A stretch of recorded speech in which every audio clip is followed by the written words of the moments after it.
again. So today we're going to do something a little different. On our way to recovery, we've all been socially distanced and appropriate for 2 months, and some of us even more. And a lot of us have made a lot of sacrifices and had a lot of difficult situations that we've had to navigate.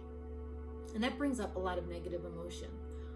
And our bodies hold on to negative emotion. So today's meditation is really going to be a homework assignment. I know, Spa-inspires, I'm always giving homework assignments.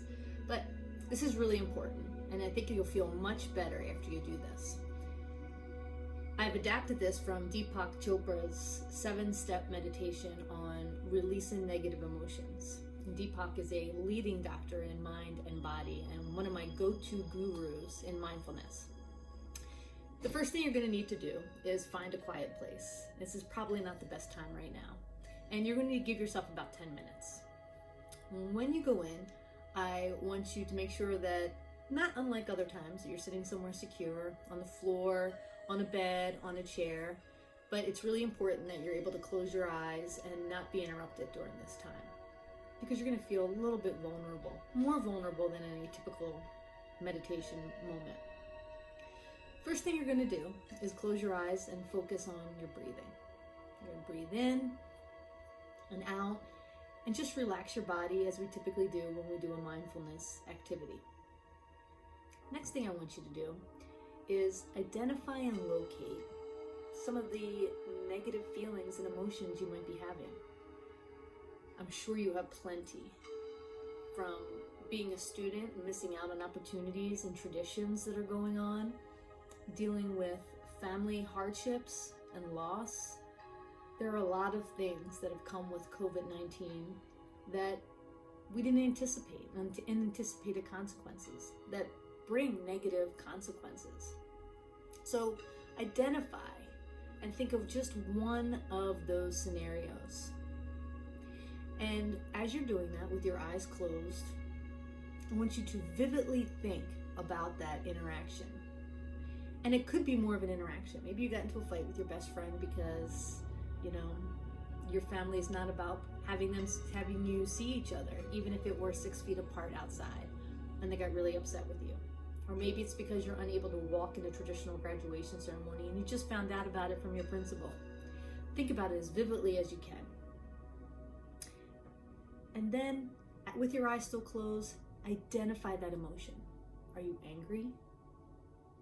Are you upset? Do you feel let down? Do you feel left out? Are you hurt? But name the emotion.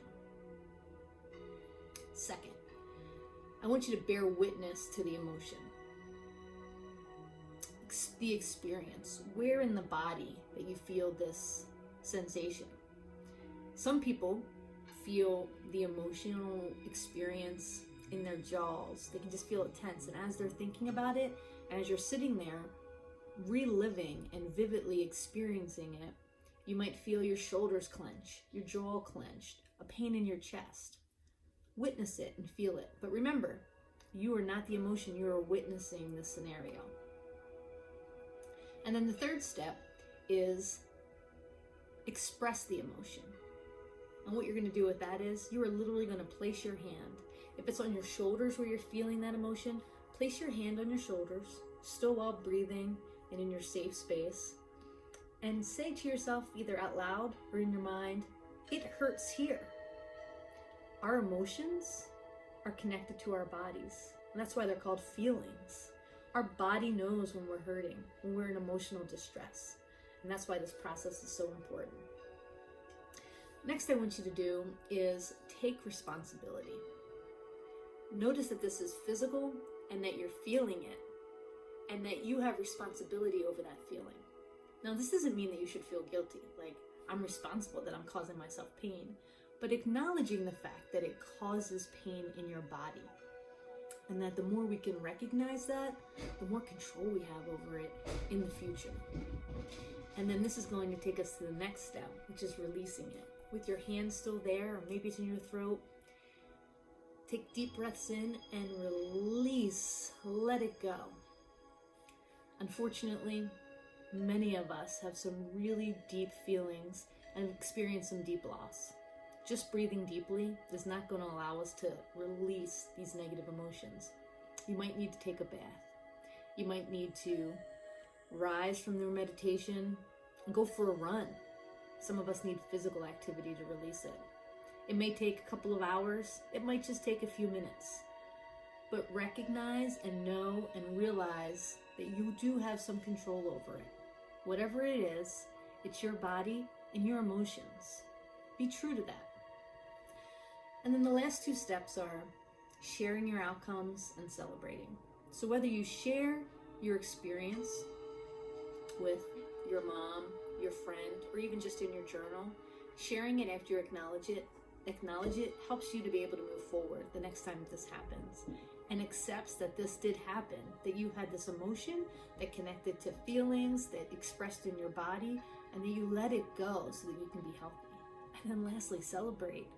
This is a big thing. This took me many years to be able to do. We are all dealing with very difficult situations right now.